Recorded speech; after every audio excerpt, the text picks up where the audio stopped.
Hello मेरे प्यारे officers. तो आप लोग का तैयारी कैसा चल रहा है? बढ़िया चल रहा है ना? तो जो हम लोग वोकैब का सेशन लेकर के चल रहे थे, उस वोकैब वाले सेशन में सबसे पहले हम लोगों ने वन वर्ड सब्स्टिट्यूशन को किया और उसमें हम लगभग 125 वर्ड्स को देखे हैं या 127 वर्ड्स को देखे हैं।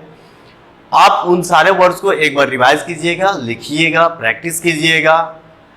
उसके बाद जो है हम शुरू वाले क्लास में दिखाए थे कि वोकैब्स के सेशन में से वोकैब्स का जो पार्ट होता है, सेगमेंट होता है, उसमें से अलग अलग फॉर्मेट के रूप में क्वेश्चन पूछा जाता है और उस फॉर्मेट में से एक फॉर्मेट आपके सामने होता है इडियम्स। एक फॉर्मेट आपके सामने होता है इडियम्स और इस जो इडियम्स वाला पार्ट होता है, आज हम लोग आज के सेशन में इडियम्स वाले पार्ट में से देखेंगे कि इसका क्वेश्चन जो है वो क्या होता है, कैसे इसका हमको तैयारी करना है, कैसे पढ़ना है। तो इन सब चीज़ों को आज हम लोग देखने वाले हैं। लेकिन इसको करने से पहले जो वन वर्ड सब्स्टिट्यूशन वाला जो वीडियो अपलोड किया गया है लर्नर्स पॉइंट के यूट्यूब चैनल के प्लेलिस्ट में आपको दिख जाएगा, वहाँ पे जाकर के एक बार उसको पढ़िएगा, रिवाइज कीजिएगा। उसके बाद आज वाले सेगमेंट पे आइएगा। आज हम लोग इडियम्स करने वाले हैं। इडियम्स आखिर होता क्या है, इडियम्स किसे कहते हैं? तो आप सुने होंगे मुहावरे। जो हिंदी वाले बच्चे हैं उसको ये तो जरूर पढ़ेंगे कि मुहावरे। और मुहावरे क्या होता था? मुहावरे एक ऐसा शब्द का एक ग्रुप होता था जो लिखा कुछ और होता था और उसका मतलब कुछ और होता था। जैसे आंख मारना, और आंख मारना जो लिखा हुआ है इसका मतलब था इशारा करना। तो ऐसे ही चीजों को हम लोग बोलते हैं इडियम्स इंग्लिश में।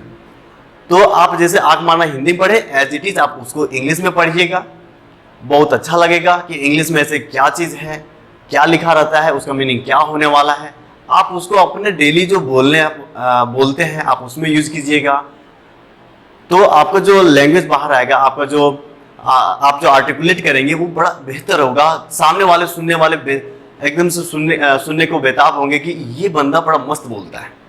तो इन सारी चीज़ों को आप डेली लाइफ में यूज करके आप अपने आप को इम्प्रूव कर सकते हैं। आपकी जो क्वालिटी होगा बहुत अच्छा होगा, इनहांस होगा। तो चलिए आज शुरू करते हैं आज के इडियम्स को। और ये आपका सेकेंड पार्ट ऑफ वोकैब्स है, तो इसको देखेंगे। तो सबसे पहला जो आपके सामने एक इडियम लिखा हुआ है, फर्स्ट नंबर, जिसका नाम क्या लिखा हुआ? अ मैन इन अ थाउजेंड। लिखा कुछ और है, a man in a thousand, एक आदमी हजारों में। लेकिन इसका मतलब क्या है, इसको कैसे आप यूज करके बोलेंगे? तो इसका मतलब होता है अ वंडरफुल मैन, सबसे बढ़िया वाला व्यक्ति जो बोल सकते हैं। वंडरफुल का मतलब होता है एकदम से यूनिक तरह के व्यक्ति, ठीक है? तो यूनिक तरह के व्यक्ति को आप क्या बोलेंगे इडियम्स के रूप में? A man in a thousand. अब इसको यूज कैसे कीजिएगा? जैसे our PM is a man in a thousand. हमारे देश के जो प्रधानमंत्री मोदी जी है वो हजारों में एक है, सबसे यूनिक है। उसके बोलने का, उसका जो पॉलिसी होता है, उसके जो स्टेप्स लिया जाता है, वो सारे एकदम से यूनिक होता है, अलग होता है। तो वैसे व्यक्ति को क्या बोलेंगे? वंडरफुल मैन बोलेंगे। और इसी इडियम्स का यूज आप कैसे बोलेंगे कि our prime minister is a man in a thousand. हमारा जो प्राइम मिनिस्टर है हजारों में से एक है, जिसे बोलेंगे लाखों में से एक हो, जिसे आप सब बच्चे हैं।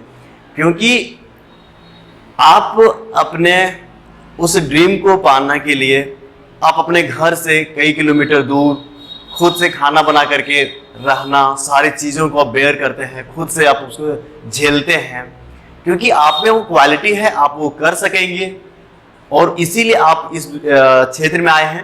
तो आप किस तरह के व्यक्ति हैं? A wonderful man. अपने आप को क्या बोलेंगे? A man in a thousand, लाखों में से एक। और लाखों में से एक जो होता है वो हीरा होता है, और वो आप हैं, समझे? उसके बाद दूसरा क्या है? A man of parts, an able man. Man of parts को क्या बोलेंगे? An able man. वो व्यक्ति जो पूरी तरह से लायक हो, नालायक नहीं, लायक। और आप सब क्या है? लायक है, अ मैन ऑफ पार्ट्स। तो आप अपने आप को क्या बोलेंगे कि हम जो है अ मैन ऑफ पार्ट्स हैं, एक एबल वाले पर्सन हैं, ठीक है? Our security adviser is a man of parts. हमारे देश की जो सिक्योरिटी एडवाइजर है, आप मुझे कमेंट करेंगे, क्योंकि आपका जीएस का बेहतर होना भी आपके एग्जाम में आपको सफलता दिलाएगी। तो आप मुझे अपने जो सिक्योरिटी एडवाइजर है, सुरक्षा सलाहकार, उसका नाम कमेंट करेंगे, ठीक है? तो आवर जो सिक्योरिटी एडवाइजर है is a man of parts, वो एक एबल मैन है, एकदम लायक व्यक्ति है, वो हर चीज में फिट बैठता है। उसके बाद तीसरा में क्या, अ man of letters. A man of letters अब किसे बोलेंगे, अ लिटरेरी मैन, वो व्यक्ति जो पढ़ा लिखा हो, साहित्यिक हो, किताब को वो लिखता हो, नॉवेल्स को वो लिखता हो, वैसे व्यक्ति को क्या बोलेंगे, अ मैन ऑफ लेटर्स। जैसे doctor Tagore was a man of letters, जो डॉक्टर टैगोर हैं वो एक साहित्यिक क्षेत्र में अच्छे खासे पकड़ रखते हैं और उसे अब क्या बोलेंगे, अ मैन ऑफ लेटर्स। इन सारे जो सेंटेंस है, इन सारे जो इडियम्स है, इसको आप यूज करना है अपने डेली जो बोलते हैं वहां पर। आपके सामने कोई व्यक्ति आ जाए जो अच्छा खासा पढ़ा लिखा हो, बेहतर ज्ञान रखता हो, तो आप उसे क्या बोलेंगे, अ मैन ऑफ लेटर्स। उसके बाद है अ मैन ऑफ स्ट्रॉ, तिनका भर का आदमी। स्ट्रॉ का मतलब होता है तिनका। तिनका जानते हैं ना, वो छोटा छोटा सा लकड़ी का जो टुकड़ा होता है उसे बोलेंगे क्या, तिनका। तो अ मैन ऑफ स्ट्रॉ, तिनका भर का आदमी, इसका मतलब imaginary man, one who has no value. वैसे व्यक्ति जिसका खुद का कुछ वैल्यू ना हो, उसे अब क्या बोलेंगे, अ मैन ऑफ स्ट्रॉ, कि तो तिनका भर का व्यक्ति है, उड़ा देंगे, तो उसे क्या बोलेंगे, a man of straw. Example में Rahul is only a man of straw. अब यहां कौन से राहुल के बारे में बात कर रहे हैं, जरा उसका पिक्चर अपने माइंड में कीजिए। राहुल गांधी, जिसे पॉलिटिक्स में अ मैन ऑफ स्ट्रॉ के रूप में देखा जाता है, खत्म। तो ये सारी जो इडियम्स है आप इसको यूज कीजिए, इसको अप्लाई कीजिए और कमेंट ये भी कीजिए इसमें से आप किस वाले फर्स्ट, सेकंड, थर्ड, फोर्थ, इनमें से चार में से आप कौन से हैं। अ मैन ऑफ लेटर्स है, अ मैन ऑफ पार्ट्स है, अ मैन इन 1000 है। आप कमेंट करेंगे, क्योंकि यदि आप कमेंट नहीं करेंगे तो मुझे पता नहीं चलेगा कि ऊपर तीनों छोड़ करके कहीं 4 वाले तो नहीं है, इसलिए आपको बताना है कि ऊपर वाले में से कोई है। और सेशन को लाइक भी करना है, शेयर भी करना है, क्योंकि आप शेयर करेंगे तभी आपकी जिससे एक और व्यक्ति को आपका ये जो सेशन है उसका फायदा मिलेगा। और यदि फायदा मिला तो वो मेरा नाम नहीं बल्कि आपका नाम लेगा कि हाँ उन्होंने इस चीज को शेयर हमारे साथ किया था। तो शेयर भी करना है, लाइक भी करना है और इन सारी चीजों को अपनी डेली लाइफ में यूज भी करते चलना है।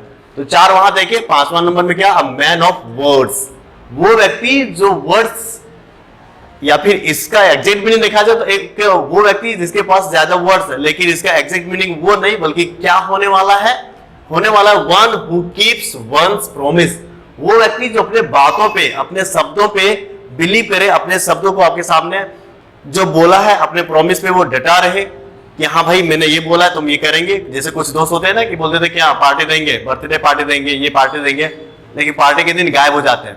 तो वो व्यक्ति अब मैन ऑफ वर्ड्स नहीं कहलाएंगे। मैन ऑफ वर्ड्स कौन कहलाएंगे, जो बोला कि हम पार्टी देंगे तो देंगे पार्टी। तो my friend is a man of words, और मेरा दोस्त जो है, हाँ पर्टिकुलरली जो मेरा दोस्त है वो ऐसे ही है, वो बोल देते कि हाँ पार्टी देंगे तो देता भी है। तो आप भी अपने दोस्त को बोलेंगे जो पार्टी देता है उसके लिए क्या, अ मैन ऑफ वर्ड्स, और जो नहीं देता है तो आप खुद से ही उसके लिए बोल लेंगे ना। उसके बाद अ मैन इन द स्ट्रीट, एक वो व्यक्ति जो स्ट्रीट में हो। कैसे व्यक्ति होगा सोचिए तो, यस नो कैसा होगा, नॉर्मल व्यक्ति, ऑर्डिनरी व्यक्ति है ना। जो खास व्यक्ति होगा तो वो रास्ते पे खड़ा तो नहीं होगा, एन ऑर्डिनरी मैन। जैसे रामू काका, ये रामू काका तो बचपन की किताब से लेकर के आज तक के सेगमेंट हम रखे हैं। तो रामू काका is a man in the street, ये व्यक्ति हमेशा ठेले पे गुपचुप वगैरह ही बेचते हैं। तो कैसे व्यक्ति हो गए, ऑर्डिनरी व्यक्ति। आजकल गुपचुप में भी बहुत ज्यादा फायदा है, तो आप लोग गुपचुप पे ध्यान दीजिए, आप लोग पढ़ने पे ध्यान दीजिए। नेक्स्ट नंबर क्या है, अ लेडीज मैन। इसका मतलब क्या होगा, इसका मतलब हुआ a man fond of female society, वो व्यक्ति जो फीमेल सोसाइटी को क्या करे, क्या करे, लाइक करे। फॉन्ड ऑफ का मतलब होता है लाइक करना, फॉन्ड ऑफ का मतलब लाइक करना, ठीक है। और लाइक करना का मतलब पसंद करना, जो फीमेल सोसाइटी को पसंद करे उसके लिए वो काम करे, उस तरह के व्यक्ति को बोलेंगे अ लेडीज मैन। जैसे Satyadev works for the upliftment of women and is popularly known as ladies man.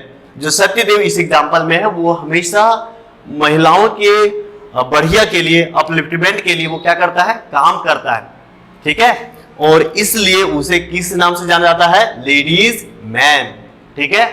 तो वो व्यक्ति जो लेडीज के वेलफेयर के लिए काम करे, आप उसके लिए क्या बोलेंगे, अ लेडीज मैन। अ रेड लेटर डे। कैसा डे? अ रेड लेटर डे। आपके दिन में भी ऐसा दिन आने वाला है, किस दिन? जिस दिन आपका सिलेक्शन होगा, आपके माता पिता का सर गर्व से भर उठेगा, ठीक है, ऊंचा उठ जाएगा। उस दिन को आप क्या बोलेंगे? अ रेड लेटर डे। जिस दिन आपको उस नियुक्ति पत्र का इंतजार होगा, मिलेगा। तो आपको इच्छा इसी दिन का करना है, आपको इसी दिन के लिए तत्पर होकर के पढ़ना है। हर कुछ को छोड़ करके, पबजी को छोड़ दीजिए, फ्री फायर को छोड़ दीजिए और किस पे आ जाइए? पढ़ने पे। तो किस लिए? अ रेड लेटर डे के लिए, एन इंपॉर्टेंट डे। जैसे कि हमारे देश में the Independence Day is celebrated as a red letter day in our country. हमारे देश में जो आजादी का इंडिपेंडेंस डे मनाया जाता है, स्वतंत्रता दिवस मनाया जाता है, वो कैसा होता है? बहुत ही इंपॉर्टेंट होता है। इसलिए उसके लिए हम क्या बोलेंगे? अ रेड लेटर डे। तो आप सब अपने उस रेड लेटर डे का इंतजार कीजिए। इंतजार क्या? उसके लिए आप काम कीजिए, कोशिश कीजिए, और कोशिश करने वाले कभी हारते नहीं है, ठीक है। हाँ, थोड़ा सा अप्स एंड डाउन होता है लाइफ में, लेकिन हारना नहीं है, बस इंतजार करना है अपने रेड लेटर डे के बारे में। 9 नंबर में क्या है? Yes man. क्या है? Yes man. इसका मतलब दोज हु डिटा। डिटा का मतलब वो व्यक्ति जो आपके साथ हाँ हाँ कुछ भी बोलो, आज तुम पार्टी देगा, हाँ, आज हम पार्टी देंगे, हाँ, आज ये करेगा, हाँ, आज वहां जाएगा, हाँ, हर वक्त में हाँ बोलता है, उस तरह के व्यक्ति को क्या बोलेंगे? Yes man.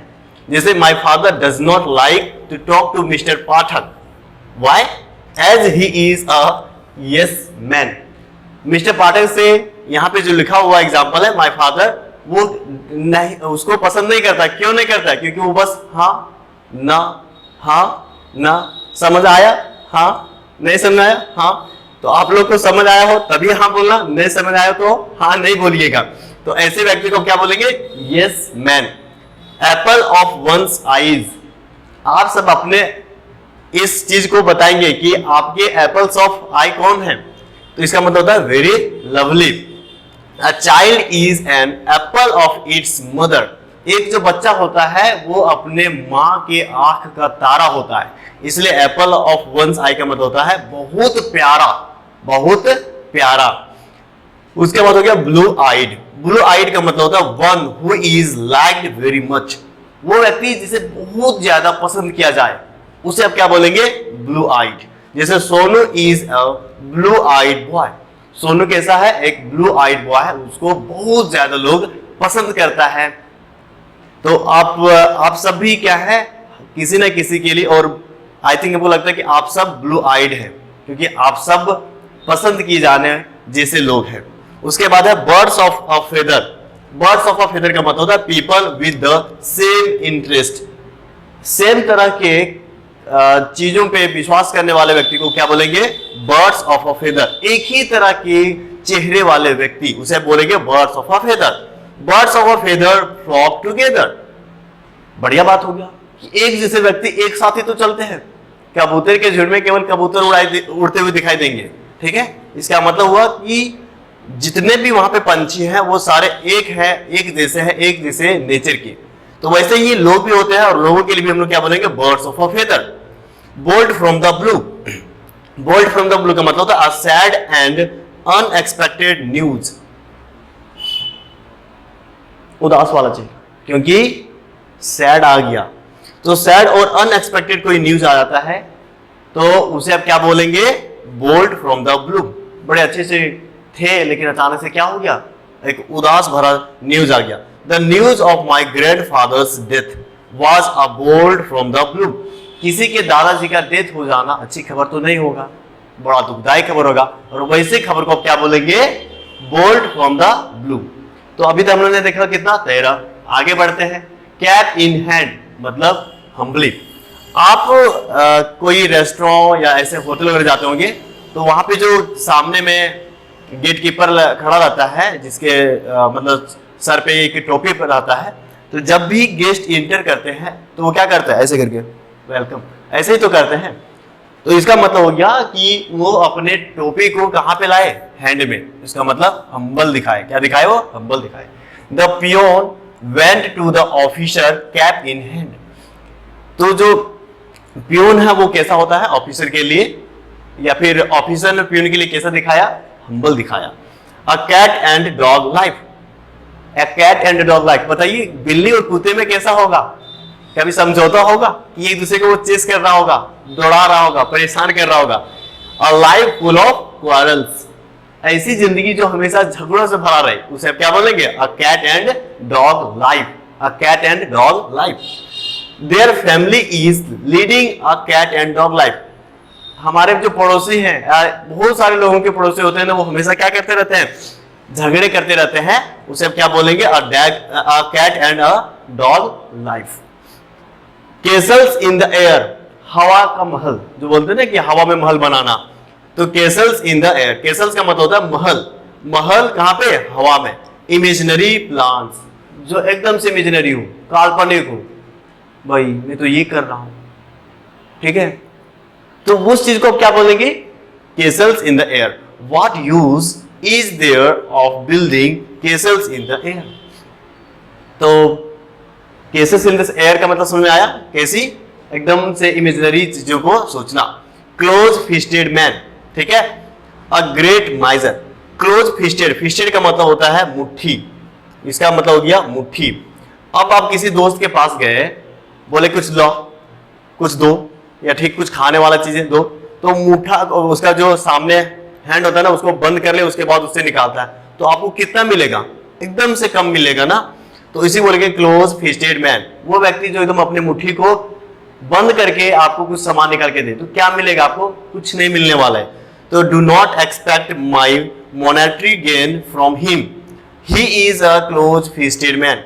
तो ये आप मत एक्सपेक्ट कीजिए कि सामने वाला बंदा मुझे कुछ देने वाला है, कुछ पैसे उधार देने वाला है, क्योंकि वो व्यक्ति कैसा है?